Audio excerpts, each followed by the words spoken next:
Elegant, intelligent, forceful.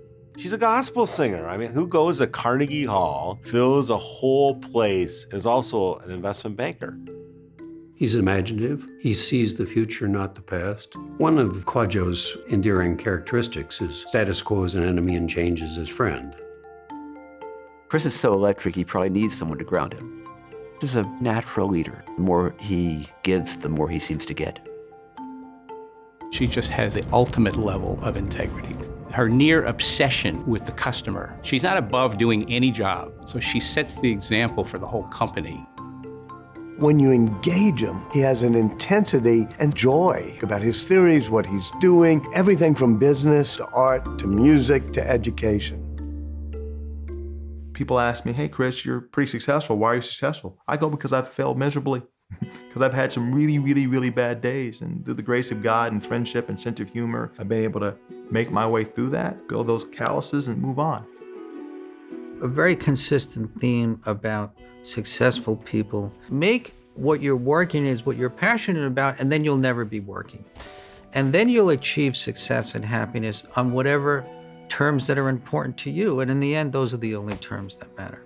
I see my life as having different phases.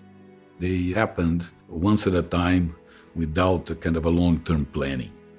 Periods which were complex, difficult, a lot of work. Each decision was a decision, and I changed lives along the way. If you consider yourself a leader in the 21st century, you must be comfortable taking risks. And I had to ask myself, and what risk are you taking?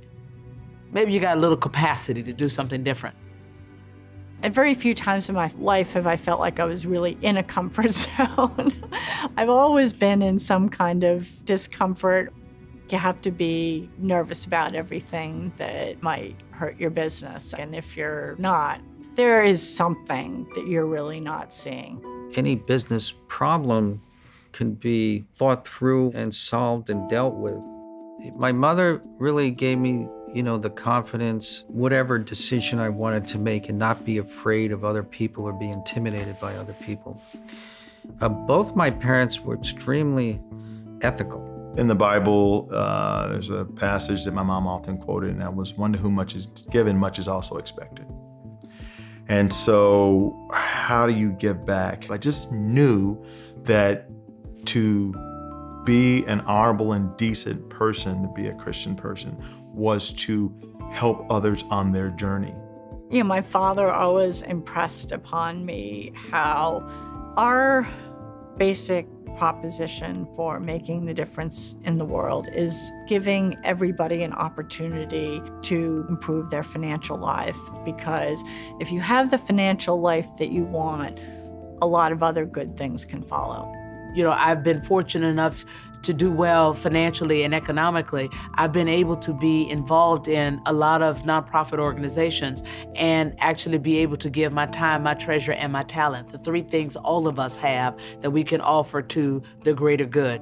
You can always help others. The world today is full of problems, but look at 30 years ago or 40 years ago, I think we're in a much better position now, despite of all the complexities. I have faith in human creativity and ability to transform society in a better way.